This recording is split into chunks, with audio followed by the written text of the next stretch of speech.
What's going on? Slim Uno here. What does St. Louis and Baltimore have in common? Well, I'm going to tell you, most people know. Both of these places, man, they right up there on a murder rate almost every single year, man. You know, even though both cities right now making tremendous strides on bringing that number down, they both are plagued with some of the worst urban violence in the country. But I'm going to show you two very heartbreaking stories that is absolutely bananas, and you're going to see the correlation. Check it out. Working to find those responsible for killing a 23-year-old mother on the morning of Mother's Day. And WJZ live in Southwest Baltimore at 5:30 tonight. Stefan Dingle joining us now with what we're learning about yet another tragic shooting. Stefan. Hey there, Rick. Good evening to you. Nikki, good evening to you as well. That 23-year-old identified as Taniya Gray. And not only was she a mother, she was celebrating her 23rd birthday yesterday, leaving her family in pain and her neighbors confused about this shooting that disrupted their otherwise quiet community. It's unnormal for things like this to happen so close to where I live at, so. All is calm on Monday along Mountwood Road in southwest Baltimore, where more than 24 hours prior, gunfire disrupted the otherwise quiet neighborhood. A young lady got shot at. Male in a dark SUV, possibly gray, took off towards Mountwood and Wildwood Parkway. About 3 or 4 shots 5 minutes ago. Female caller. 23-year-old Taniya Gray was celebrating her birthday and Mother's Day the morning she was killed. A woman I spoke to who lives in these apartments here said she heard the shots ring out, and when she looked out of her window, she noticed a car had crashed into the bumper of her parked car with the victim still inside. Police haven't given many details on what led up to the shooting that happened around the corner from where Taniya Gray was found alone in the backseat of the white Acura. On Monday, detectives canvassed the scene and interviewed potential witnesses to piece together a motive as to why this young mother was shot and killed on her birthday. Now, I did speak with several people in the neighborhood who did not want to talk to me on camera. They do tell me that Taniya Gray was the mother of a young daughter. Well, Sunday was meant for celebration, but instead it ended in an unimaginable heartbreak. A St. Louis family is now mourning the loss of a young mother taken by gun violence on a day already heavy with emotion for them. Fox 2's Taylor Harris joins us now live with more details. Taylor. Yes, Mandy, it was a tragic Mother's Day here in St. Louis. A 24-year-old mother, Jorre Hadley, was shot and killed in the Ville neighborhood Sunday evening. Her family says not only did she die on Mother's Day, but she died on the date marked for her late mother's birthday. Police say they responded to a shooting in the 4400 block of Moffett just after 7:30 p.m. Sunday night. When officers arrived on scene, they found a female who had been shot multiple times inside of a car. Firefighters and paramedics responded. They did everything they could, but unfortunately, this woman lost her life last night. Jorre was a devoted mom to her 3-year-old son, Nasir. At the time of the shooting, Janiyah said that her little sister and nephew were inside the car with Jorre. Her brother was right behind them in a separate car. He had been getting a tire fix nearby. She wasn't supposed to be in St. Louis. She was supposed to be in Texas, finished getting her degree for college. Like, she was just a good person, and she didn't deserve it. As the oldest of 8 siblings, Jorre had returned home to help raise her brothers and sisters. Their mother passed away from a heart attack in January 2021. Janiyah says they were planning a summer trip to Chicago for Jorre's 25th birthday. When I had pulled up, it was just a crime scene. Like, my brother and them was crying. My nephew and my sister was, they was in the back of the police car. They wouldn't let me see them. Like, I ain't gonna lie, I passed out like a couple times. Janiyah was home cooking dinner, expecting Jorre and her siblings to celebrate their mother's birthday. Instead, she was met with sirens, yellow tape, and heartbreak. So there you have it, Jorre Hadley and Taniya Gray.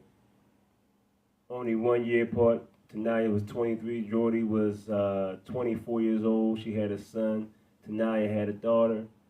Both died on Mother's Day, number one. It was on Taniya's birthday. In Jorre, it was her mother's birthday. On Mother's Day, both of them tragically murdered in their neighborhood. And you see, I'm going to tell you something, man. the powers that be did a real bad number on us. And I'm going to blame it on the men. Because the men, we are the leaders of our women. I'm talking about the black and the African diaspora. We are the leaders. Number one, we fell for the fact that we not educated enough because a man, J. Edgar Hoover, he said the next time, once he took out Marcus Garvey and made him a non-factor, he said the next time they have a hero, we're going to give them their hero. And you don't understand that that's exactly, you heard the word television, that's exactly what television is doing. That's exactly what the music is doing to us. You have many rappers a long time ago, they said, look, we wanted to rap about all this stuff to uplift the people, but they told us we can't rap about it. We got to rap about this gangster shit, talking about killing each other off and how we a better killer than the other person and how we drug dealing and getting this money and we outlaws. And then you look at the television, you got saying that, what was this, Power, Empire, Snowfall, it goes on, the list goes on and on.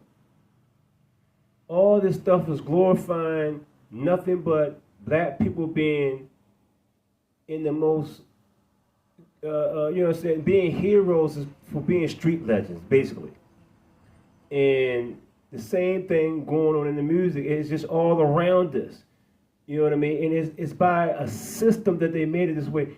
It's a reason why they didn't want Bill Cosby to buy NBC or whatever platform he was going to buy, and they made sure that he didn't do it, talking about he did this and did that, but they made sure that Trump became president. He's on the Epstein list, allegedly. But y'all know what's going on.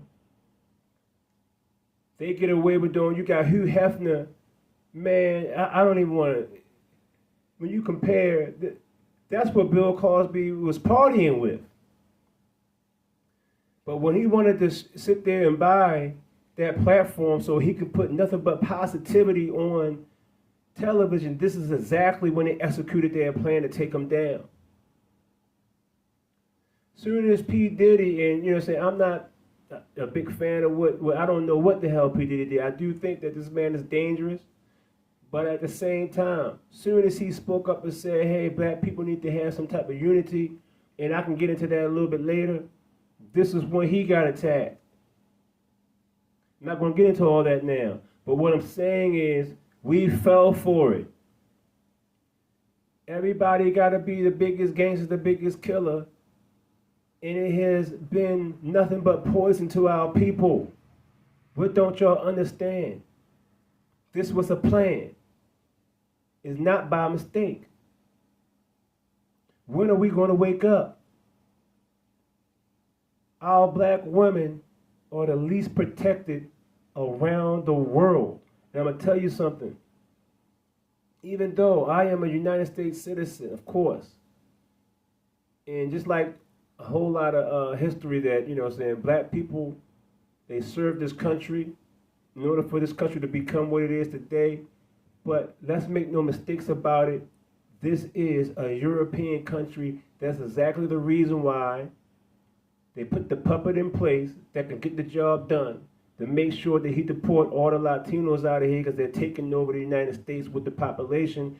The Europeans is not going to let that happen, the ones that control. I'm not talking about I'm not being prejudiced to the people who have no control whatsoever. I'm talking about the people in control. They're making sure that this stay a European country. This is the reason why they put this puppet in place, to make sure that this shit happen. This is the reason why they make sure that they put all these different psychology or psychological warfare when it comes to television and comes to the radio, and keep us in a dormant state, is acting like we gotta be gangsters, and that's the only thing that we're good for, and we're killing each other off. At the same time, we are the leaders in getting abortions. All, I mean, like, you know what I'm saying, when it comes to statistics, for the amount of people we have, we are leading. We have killed off millions and millions and millions of black folks with abortion. We're not planning anything. Well, I'm telling y'all right now, to see the crazy part about it, see, like I said, we failed our women. But the women, y'all have such an important role when it comes down to how we're going to come up, because you have so much power. And I'm gonna tell you a little small secret, and this is complete truth. I was talking about this on a dating platform, and I said that if women stop giving the coochie to the gangsters and said, look, we're not giving it to you, and start giving it to the good guys, there will be no more gangsters. If they said, no, we're putting our foot down, no, if you're doing that, we don't want nothing to do with you, you won't see no more gangsters. Everybody's going to turn around and be a college student, or they're going to be a law-abiding citizen. You understand what I'm saying? That's how much power you have. And when I said it on a dating platform, somebody said, you know what? That will make a good movie in the comments. About a year later, it was a movie based out of Chicago. This is some true shit. Not making this shit up. But at the same time, it's the complete truth. So I want to tell y'all something, man.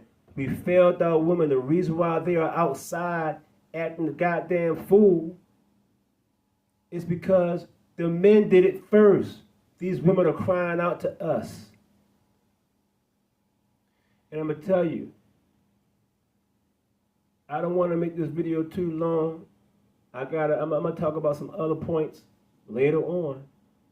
But we have got to get our act together as a people, both men and women.